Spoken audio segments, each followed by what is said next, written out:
What is up mga pare ko? At ayun, meron lang ako gustong i-share sa inyo. Para dun sa mga car owner, isa siguro to sa marirecommend ko na dapat meron kayo. So meron tayo ditong Think Car, Think Diag. So sobrang liit niya lang mga pare ko. Pero full system scanner na to. So, kahit sobrang liit nito, features na rin ng mga mamahaling OBD scanner. Na-try natin dito to sa 2015 na Toyota Innova na diesel variant. So, lahat kasi ng sasakyan ngayon na lumalabas ay meron na talagang OBD port. So kagaya nito sa Innova, dito natin makikita yung OBD port. Yan. Pa-plug lang natin tong OBD scanner natin dito.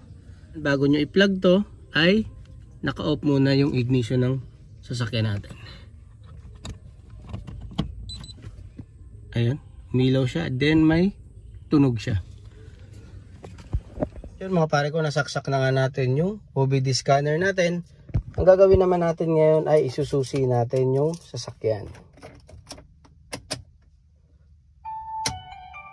Okay. So nasa on position na siya. So wag muna natin i-start. Pumunta lang tayo sa cellphone natin.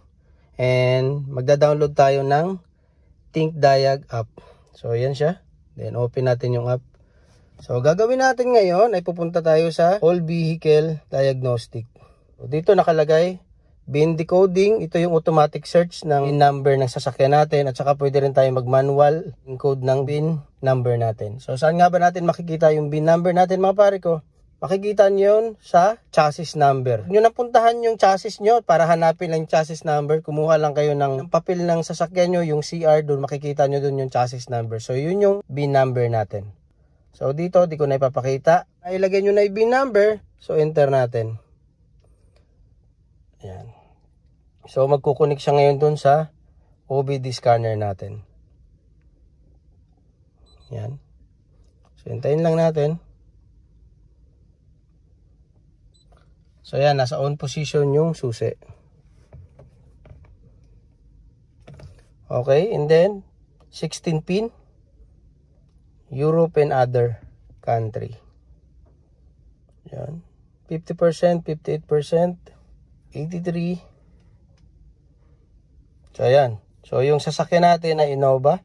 So Kijang Innova. Ito yata yung sa Indonesia at saka Malaysia. So Hilux, Fortuner. So dito tayo sa Innova. And then yan, function. Wala tong stability control. So dito tayo sa without. So ito na information no sasakyan natin. Ayan. Then click OK lang natin. Ayun. So health report. So iscan natin yung buong sasakyan. Kung may fault code ba siya. Dito kasi pwede tayo mag-clear ng fault code niya. Kung meron kayong mga check engine sa sasakyan. Yan. Makikita dito yung ECM, EBS, SRS airbag, yun. So yun, lahat normal mga pare ko. So, ito talaga yung dahilan bakit kailangan natin meron tayong ganitong gamit sa mga sasakyan natin. Kasi nga, pwede tayo dito mag-clear ng fault code, tsaka pwede natin malaman dito kung ano yung sira ng mga sasakyan natin. At isa pa, ito talaga yung pinakagustong function dito, yung injector coding mga pare ko, lalong-lalo na sa mga diesel. Clinic lang natin yung special function kasi dito natin makikita yung injector compensation. So, yan.